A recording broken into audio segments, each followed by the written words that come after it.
Hello everyone, welcome back again on the channel of Week Team Greater Noida. I welcome you all here and I hope everyone is doing fine.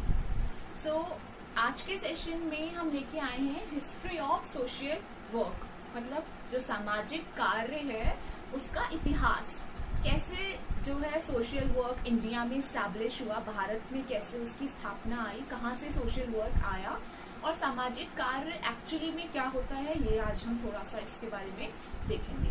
ठीक है, सामाजिक कार्य, ठीक है, society में लोगों की हेल्प करना, अंडर प्रिविलेज लोग जिनके पास रिसोर्सेज प्रॉपरली अवेलेबल नहीं होते हैं, ठीक है, जैसे कि किस किस क्षेत्र में हम सामाजिक कार्य कर सकते हैं।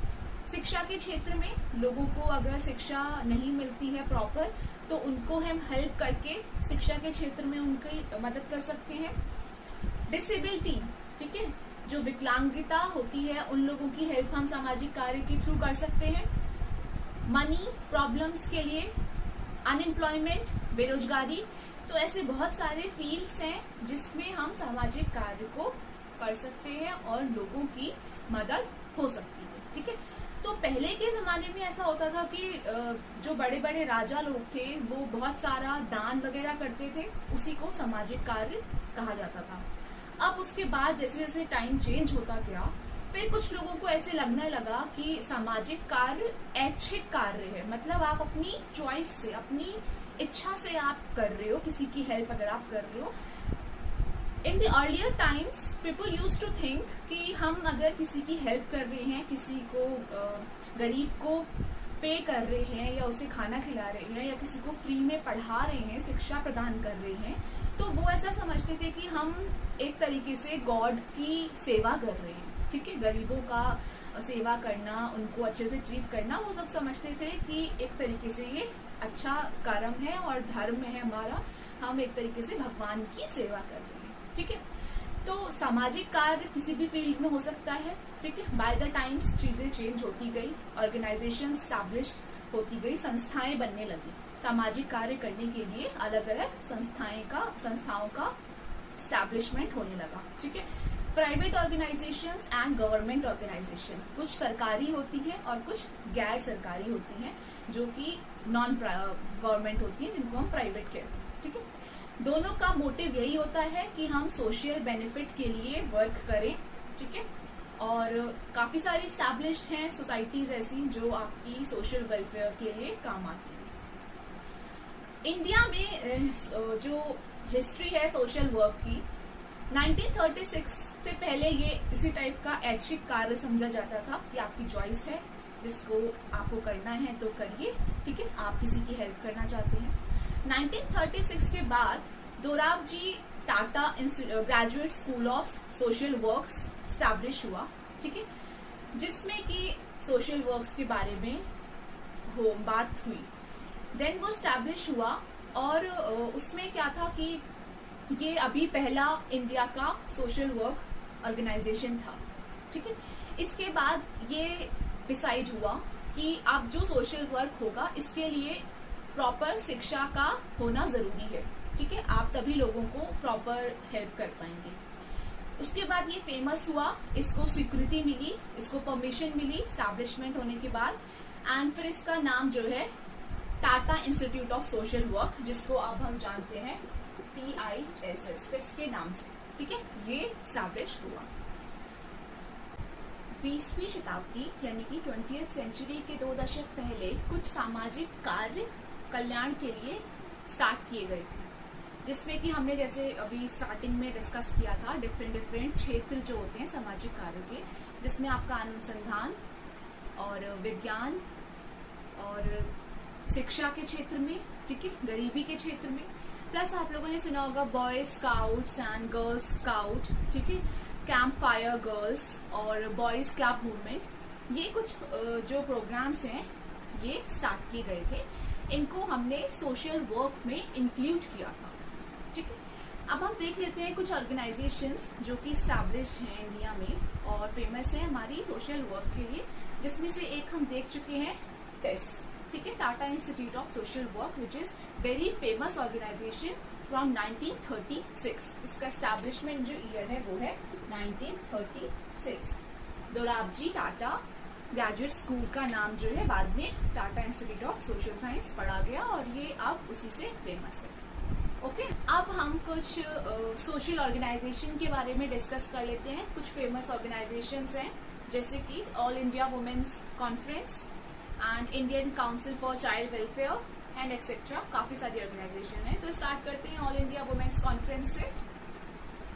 AIWC all India women's conference, जैसे कि हमें नाम से पता चल रहा है, महिलाओं के लिए ये ऑर्गेनाइजेशन स्टैब्लिश की गई थी जो कि फाउंडेड थी 1925 में एंड स्टैब्लिशमेंट इसका हुआ है 1927 में।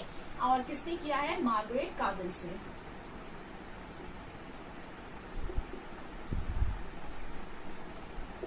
इन्होंने ये ऑब्जर्व किया कि इनके एरिया में या सोसाइटी में कह सकते हैं, समाज में वुमेन्स का और बच्चों का जो है, इनको लगा कि ज्यादा डेवलपमेंट नहीं हो पा रहा है। ठीक है, इन्होंने देखा कि शिक्षा के क्षेत्र में और भी बाकी कई क्षेत्रों में जो महिलाएं हैं वो काफी पीछे हैं आज भी। तो इन्होंने अपने ग्रुप में फ्रेंड्स से, क्लोज्ड वन से इस बारे में डिस्कस किया और इन्होंने ये ऑर्गेनाइजेशन को स्टैब्लिश करने का सोचा, फाउंड करने का सोचा। 1928 में इन्होंने इसके लिए फंड रेज करना स्टार्ट करा और फाइनली इनकी स्टैब्लिशमेंट हुई ऑर्गेनाइजेशन। इस ऑर्गेनाइजेशन का मेन एम जो था वो वुमेन्स के लिए शिक्षा प्रदान करना था, टू अपलिफ्टमेंट ऑफ वुमेन्स को आगे बढ़ाना, साथ ही बच्चों को भी, ताकि वो अपनी लाइफ में आगे बढ़ सके। सिर्फ घर तक ही या इन 4 वॉल्स ऑफ द हाउस जो है वो बाउंड ना रहे। ठीक है, तो शिक्षा प्रदान करना। जब इन्होंने शिक्षा के क्षेत्र में अपना थोड़ा सा योगदान स्टार्ट करना शुरू किया और देखा कि वो काफी सफल हो रहा है, तो इन्होंने कुछ बाकी मुद्दे भी उठाए जो कि महिलाओं के लिए थे, जैसे कि पर्दा प्रथा, ठीक है, सती प्रथा, बाल विवाह। ये कुछ जो मुद्दे थे, इन्होंने इस पर भी काम करना शुरू किया।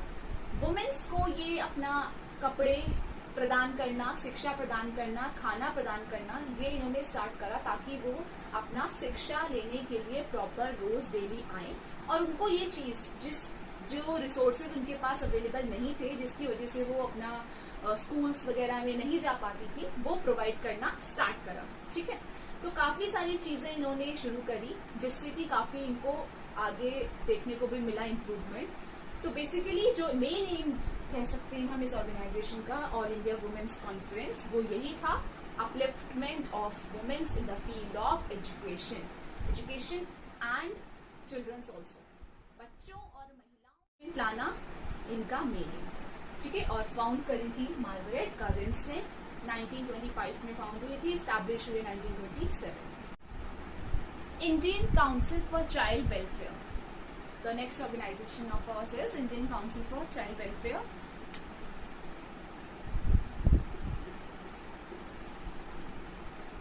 देख सकते हैं चाइल्ड वेलफेयर यानी कि बच्चों के विकास के लिए ये ऑर्गेनाइजेशन की स्टैब्लिशमेंट हुई है, जिसका मेन फोकस जो था वो बच्चे थे।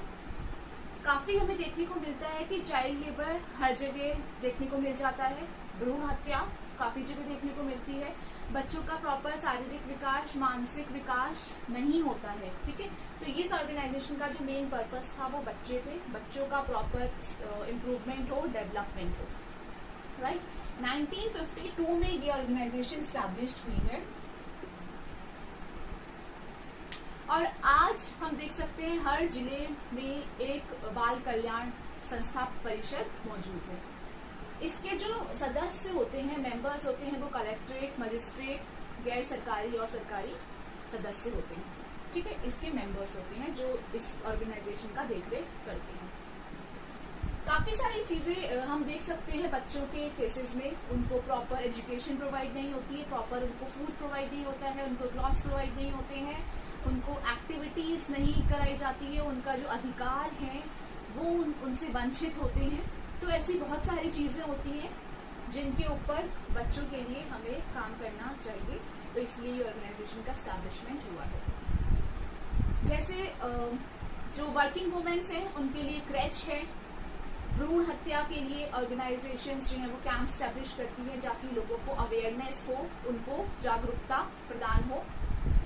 चाइल्ड लेबर के लिए बच्चों से काम कराना कानूनी अपराध है, ठीक है, ये इस चीज के बारे में लोगों को अवेयरनेस मिलनी चाहिए।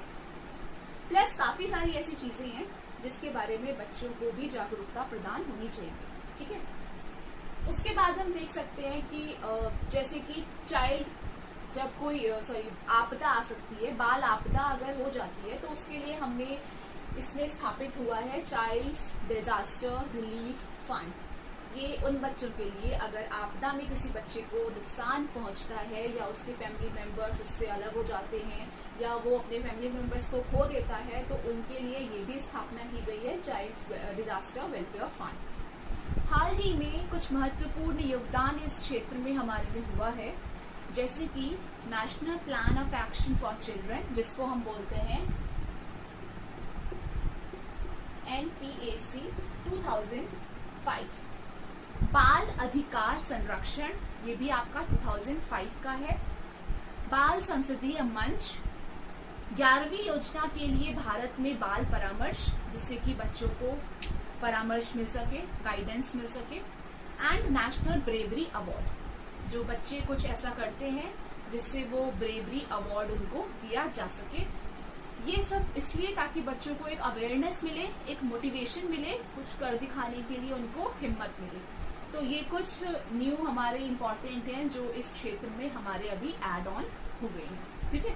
तो ये हमारा ICFCW child Indian council for child welfare के बारे में था, जिसका मेन जो मोटिव है वो चाइल्ड की डेवलपमेंट है।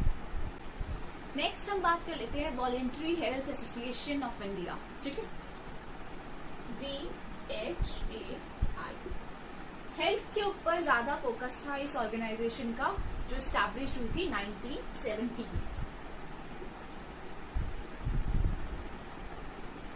मोर देन 20 स्टेट्स जो है इसके अंडर थे, ठीक है। एंड 4500 से ज्यादा अभी इसके इंस्टीट्यूशंस है, हेल्थ इंस्टीट्यूशंस जो है वो अंडर हैं इसके, all over the country and world. And this organisation is one of the largest, बहुत ही बड़ी और बहुत ही फेमस, विश्व में ये ऑर्गेनाइजेशन है in the field of health and development. Voluntary health association organisation काफी बड़ी ऑर्गेनाइजेशन है। अभी इसमें 4500 के अराउंड जो है वो इंस्टीट्यूशन इसके अंडर आते हैं, और इंडिया में 27 स्टेट्स हैं। ये दिल्ली में बेस्ड एक ऑर्गेनाइजेशन है। नाउ इस ऑर्गेनाइजेशन का मेन जो मोटिव है वो लोगों की हेल्थ को प्रमोट करना है, ठीक है। लोगों को आपने देखा होगा, फूड अगर बचपन से खाना सही से नहीं प्रॉपर मिलता है तो उनको डिसेबिलिटी की प्रॉब्लम होने लगती है, ठीक है। प्लस लोगों में काफी देखा जाता है हेल्थ इश्यूज होते हैं, not physical but mental health issues are there also. जैसे हमने अभी लास्ट सेशन में पढ़ा है काउंसलिंग का कि मेंटल इलनेस डिसऑर्डर्स काफी होते हैं, साइकोटिक डिसऑर्डर्स, तो यस वो भी आपके हेल्थ इश्यूज में आते हैं। तो इस ऑर्गेनाइजेशन का मेन जो पर्पस है वो लोगों की हेल्थ को प्रमोट करना। जब आपका तन मन तंदुरुस्त होगा तब आप अपनी प्रॉपर डेवलपमेंट और अपना ग्रोथ प्रमोट कर पाएंगे, खुद को प्रमोट कर पाएंगे। सो हेल्थ से लोगों को जागरूक कराना, आपको डाइट कैसी फॉलो करनी चाहिए। आपने देखा होगा कि आजकल जो गवर्नमेंट स्कूल्स होते हैं वहाँ पे बच्चों को आयरन, कैल्शियम, ये सब की टैबलेट्स प्रोवाइड की जाती है। मिड डे मील हमारा स्कूल्स में चलता है। तो काफी सारी ऐसी ऑर्गेनाइजेशंस हैं जो आगे आई हैं ताकि बच्चों की हेल्थ में कोई अफेक्ट ना पड़े और उनको उनकी ग्रोथ से दूरी ना बने हेल्थ की वजह से, हेल्थ इश्यूज के चक्कर में उनका ग्रोथ एंड डेवलपमेंट का प्रोसेस जो है वो स्टॉप ना हो। तो इसका फोकस लोगों की, बच्चों की, सभी लोगों की हेल्थ पर ज्यादा था कि हेल्थ आपकी अच्छी रहे। Voluntary health association organisation. Next हम बात करते हैं रामकृष्ण मिशन। रामकृष्ण मिशन जो कि रामकृष्ण परमहंस के नाम पर पढ़ा गया, उन्हीं के शिष्य स्वामी विवेकानंद जी ने 1 अप्रैल 1897 को इसकी स्थापना हुई है, ठीक है। स्वामी विवेकानंद जो थे वो रामकृष्ण के शिष्य थे और उन्होंने ही उनकी मृत्यु के पश्चात इसकी स्थापना करी गई। इनका जो मेन उद्देश्य था वो ये था कि वेदांत को आगे बढ़ाना, लोगों में प्रमोट करना। ठीक है, ये कुछ मानते थे, आइडियोलॉजीज इनकी कुछ थी, विचारधारणाएं इनकी कुछ थी कि अपना धर्म होता है हर इंसान का और आपको वो अच्छे से फॉलो करना चाहिए। ये मानते थे कि जो हमारी सोल होती है, आत्मा होती है, वो हमेशा अमर रहती है। ठीक है, इंसान अपनी बॉडी छोड़ देता है बट उसकी जो सोल होती है वो हमेशा ही अमर रहती है। आपको अपने धर्म को प्रचार करना चाहिए प्लस उसको फॉलो करना चाहिए। ठीक है, ये मानते थे कि हमारा जो कर्म है वो सेवा है, ईश्वर की पूजा है और अपना हमारा जो धर्म है वही हमारा कर्म है। ठीक है, ये इनकी कुछ आइडियोलॉजीज थी। बेसिकली इन्होंने प्रमोट किया अपने कल्चर को, अपने धर्म को, रामकृष्ण मिशन। तो ये हमारा रामकृष्ण मिशन के बारे में था।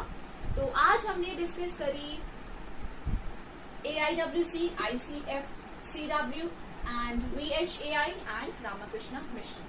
So friends, we will take this at the next level in the next session. Till then everyone, thank you so much. I hope you like the video and please like it, share with your friends and subscribe it, and don't forget to press the bell icon to get the latest updates. Till then, take care everyone. Bye bye. Thank you so much.